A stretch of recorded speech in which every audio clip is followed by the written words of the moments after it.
We got to go now to Dr. Sebastian Gorka. He's a former deputy assistant to the president of the United States, Donald J. Trump, and he joins us live now. Dr. Gorka, thanks for joining us today on Breitbart News Saturday. Good morning, Matt. Great to be on the show. So, big news over the course of this week, Dr. Gorka. We spent the whole first part of the show talking about healthcare, but I want to shift now to the Deferred Action for Childhood Arrivals, DACA, executive amnesty from the Obama administration. And we saw, obviously, President Trump roll back DACA and announce that in 6 months he's going to phase out the program, but then also that he met with Nancy Pelosi and Chuck Schumer at the White House in the state dining room, and they had dinner, and during that dinner, apparently there was a deal cut. Now, the White House has kind of been a little shifty in terms of whether a deal was cut or not, and we've seen varying accounts, but the Democrats are certain that a deal was cut. I wanted to see, what are your thoughts on this whole DACA situation and so on and so forth? Look, Matt, you know better than anyone that the President of the United States founded his presidential campaign on the question of illegal migration and the wall. It's not an accident that Senator Sessions was the first politician to endorse him, and Senator Sessions was the man when it came to stopping illegal migration. So the idea that suddenly that he's now president, he's going to undermine the platform, the key platform upon which his whole campaign was built and which propelled him into the White House, is of course bogus.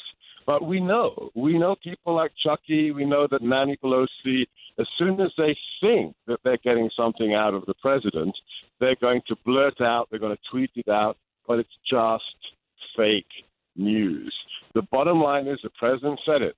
He said it last week.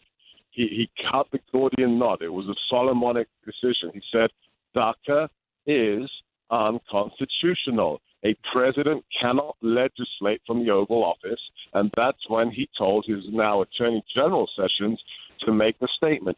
DACA is over. Nevertheless, he's a kind-hearted man. You spent many, many hours with him. You know how kind-hearted Donald Trump is. He knows that the criminals go to prison. We deport the bad guys.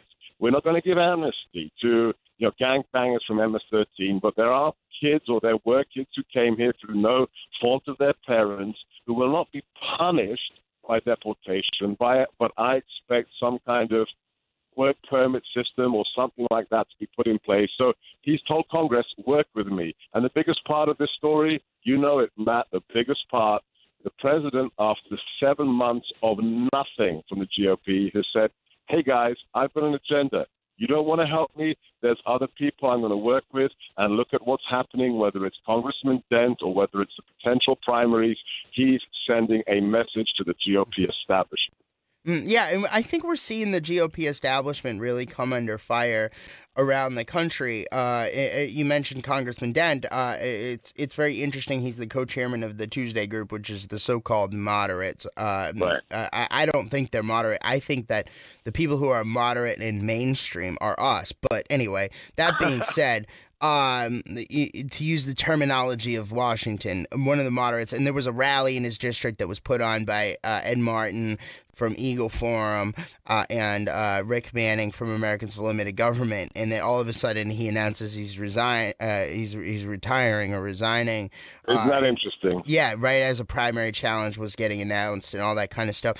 And I think we're seeing this battle play out, whether, in Alabama in this special election a little over a week from now, where Judge Roy Moore, the real conservative populist guy, is winning in all the polls against establishment-backed Luther Strange. And Luther's, he's got some redeeming qualities. Don't get me wrong. He's not all bad, but he's certainly not a Democrat. But he's not a Jeff Sessions-like kind of guy. And that's Jeff Sessions' Senate seat. Then you've got other primaries popping up elsewhere around the country. It seems like the establishment Republicans are being put on notice that they either need to deliver or that there's other ways to do business. Look, I've said this publicly, and I'll say it again on your show. the president was only accidentally the GOP candidate. He has nothing to do with the swamp. Let's remember, this is the first time in American history that somebody who hasn't served as a general or an admiral or who was not prior a politician became the president. That's what happened. This is the anti-establishment candidate. He's not a member of the swamp. And if the GOP thinks that they won last November the 8th, they will be very pleasantly surprised, not just in next year's elections, but in the numerous primaries that will occur. Because Donald Trump, like Brexit, is a very simple signal. Enough with politics as business as usual. Enough with the professional political class. You are not there to serve yourselves. You are there to serve the American people. And we've seen an attitude for 20 years plus where somebody is elected to represent the American people. They get to D.C. and they think they are smarter than the people who elected them and that they don't have to keep their promises. That ended on January the 20th at 12:01. Yeah, and now, Dr. Gorka, one of the key things is, and I kind of want to get into this a little bit, is that, so I don't know if you saw this last night on CNN. He's Mark Short, he's the director of legislative affairs at the White House, said that one of the President Trump, this is the tweet from CNN Politics, one of President Trump's aides on the border wall, that, quote, the definition of a wall, end quote, needs a conversation, in that Mark Short wants to have a debate about the definition of what is a border wall. What do you think about that? I mean, I think it's pretty clear what we want for a border wall, right? I don't know. What do you make of that? I think we shouldn't read too much into that.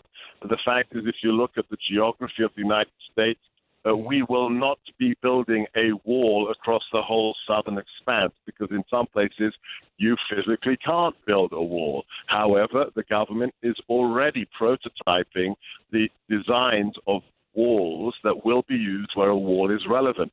Sometimes it's going to be a fence, sometimes it's going to be another kind of barrier. But look, you can take this to the bank. The president will be building an impenetrable barrier across the southern border because he built his presidential campaign on that. How it's going to look, what color it's going to be, how tall it's going to be, that is a matter for the professionals to decide.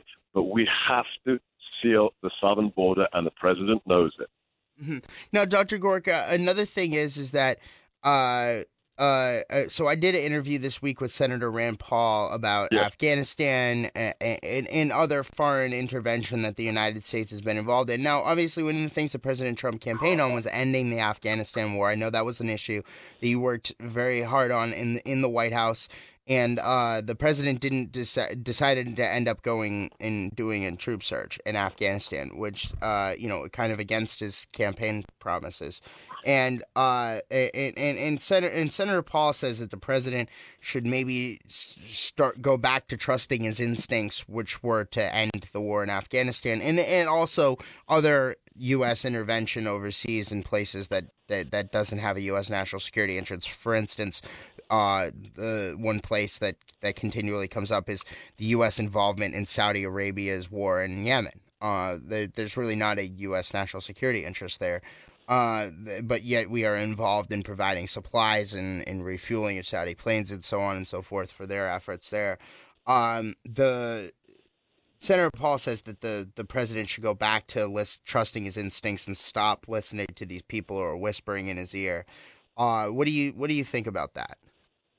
Yeah, look, I'm not a fan of isolationist libertarianism because it didn't work in 1941 and it didn't work in 2001, September 11th.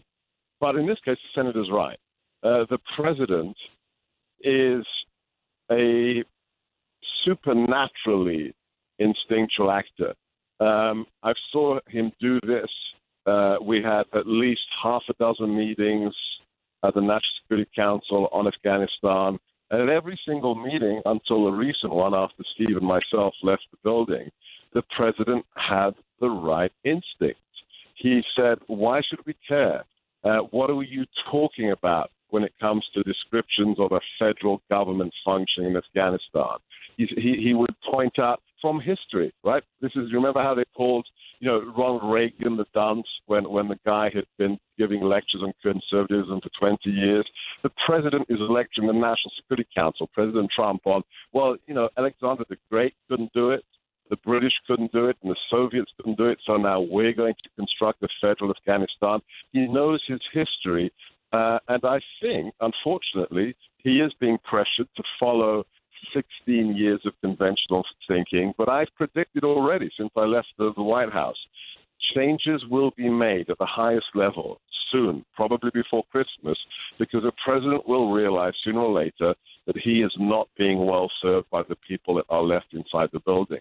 Remember one thing, almost every single senior personnel decision or action since January the 20th, when it wasn't a resignation like myself or Steve Bannon, every other single person who was fired not by the president, but by somebody who works for the president. I predict that the president will be getting rid of people soon, and I look forward to that moment.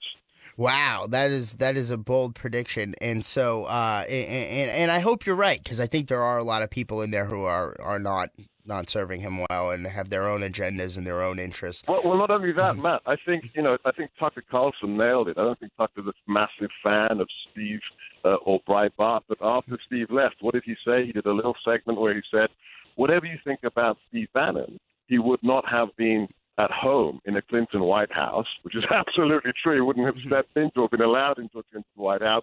But right now, we have numerous members at the highest level in the administration who not only would have been at home in a Clinton White House, but would have been cabinet members in a Clinton White House. And that is wrong. That's not MAGA, and that's going to change. That's my prediction, Matt. All right. Well, Dr. Sebastian Gorka, thanks as always for coming on the show, and we'll get this up on Breitbart.com later today. Great. Thank you, Matt. God bless you and the listeners. Make America great again. All right. Couldn't agree more. Thanks, brother.